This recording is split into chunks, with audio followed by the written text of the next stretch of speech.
Et oui, je vais vous demander un peu de vous mouiller, messieurs, parce que il y a dans la redistribution des cartes de l'Olympique de Marseille, peut-être une carte qui n'a pas été totalement distribuée, c'est celle de milieu offensif gauche. Je m'explique, jusqu'à présent, c'était un domaine réservé au roi Dimitri Payet. On rappelle la recrue la plus onéreuse de l'ère McCourt, donc qui était positionnée à gauche, comme à West Ham, comme en équipe de France.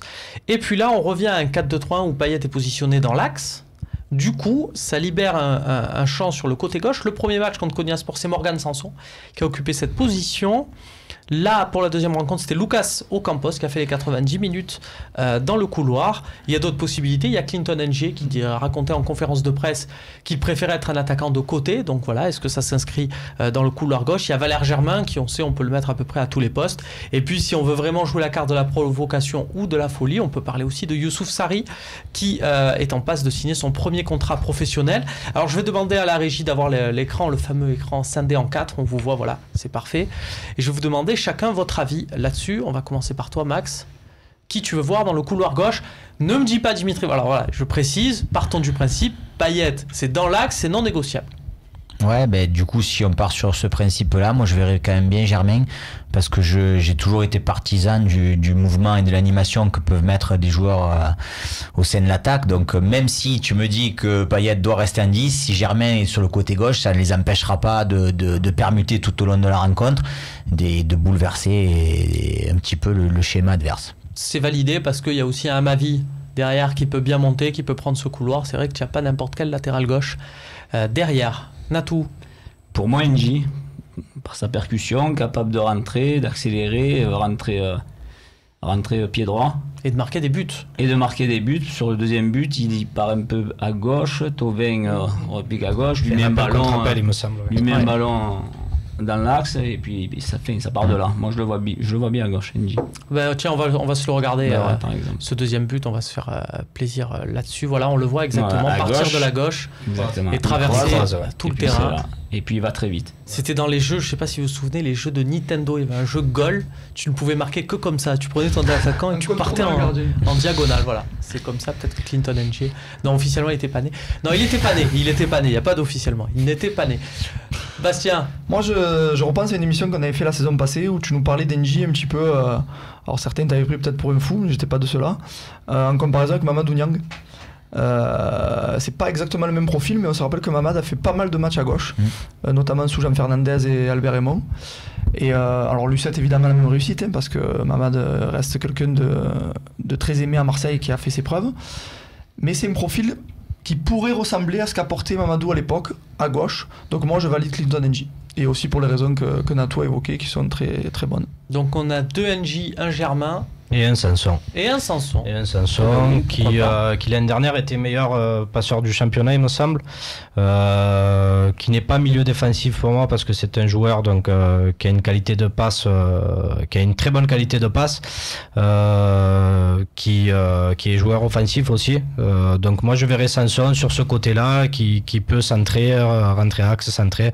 Enfin voilà. C'est contrairement à la vitesse de Ng, je verrais plus quelqu'un qui soit complémentaire aux attaquants, qui joue proche des attaquants. Voilà, donc moi ce serait Sanson. Morgan Sanson, il a déjà joué sur ce poste-là, c'était à Montpellier. Il a tes capacités. C'est vrai que là, pour donner du poids à ta candidature Sanson, il y a aussi une possibilité. On sait qu'il est un peu en dedans. Là, ça fait quelques matchs. Et un joueur comme ça, il peut se rassurer avec aussi le travail défensif qui est demandé sur le côté. En récupérant des ballons, on sait très bien qu'un joueur, ça prend confiance. Ça peut lui permettre derrière de rendre de meilleures copies. Et tous les profils sont rendus intéressants par la titularisation d'Amavi.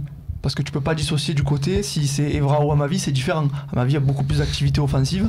Donc tu parlais de Germain, très différent. Sanson, c'est le même profil. Ça rentre beaucoup dans l'axe, ça peut libérer pour Amavi qui a beaucoup d'activité. Alors, on a fait un tour de table, messieurs.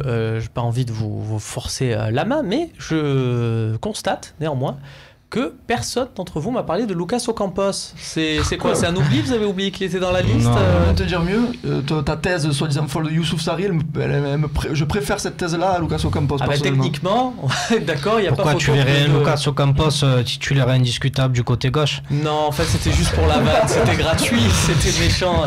Mais non, c'est vrai que voilà, Lucas Ocampos, on l'a vu encore sur ce match-là. Incroyable. en qualité de pressing, c'est vraiment bravo ça, à on lui. peut pas y enlever. Mais c'est très difficile techniquement et offensivement. Pour la petite anecdote, j'ai certains joueurs qui sont plus à l'Olympique de Marseille, passés par l'Olympique de Marseille, qui m'ont dit qu'ils n'ont jamais vu un joueur aussi faible techniquement à l'entraînement. Il y avait Des Brandon. joueurs qui ont vu Jérémy Morel aussi, hein, c'est possible. On l'embrasse, Lucas. Non mais c'est sûr, Natou, un joueur comme ça, tiens, Lucas Ocampos, à Consola, tu le prends ou pas? En prêt gratuit à Consola, tu le prends ou pas? Dans un autre registre. Non, mais il avait été pas mal en fait dans l'axe sur un côté, ça peut pas le Non, faire. mais c'est sur pas un anodin. côté. Si personne n'en a parlé à un moment donné à ce poste-là, là, autour de la table, c'est qu'il y a une raison. Hein, et je pense que bon. Pour moi, il fait partie. J'espère que Rudy Garcia va le voir comme nous, quoi. Pour moi, Ocampos, il fait partie comme un peu Bounassar de ce genre de joueur que finalement, quand tu l'as dans l'effectif et qu'il te rentre à 5 minutes de la fin avec l'envie, pourquoi pas. Mais sinon, c'est tout, quoi. 5 minutes, pas plus par match. 5 minutes, pas plus. Enfin, ce que je disais hier dans les top et flop, je disais bravo pour son pressing, c'est super, il en faut, mais il en faut peut-être pas pendant 90 minutes. C'est un peu compliqué. Tiens, on va parler d'un poste où on joue 90 minutes, c'est le poste de gardien de but. Pour autant, il n'y a pas un titulaire assuré parce qu'il y a un intérim de Yohan Pelé qui mérite qu'on se pose un peu des questions.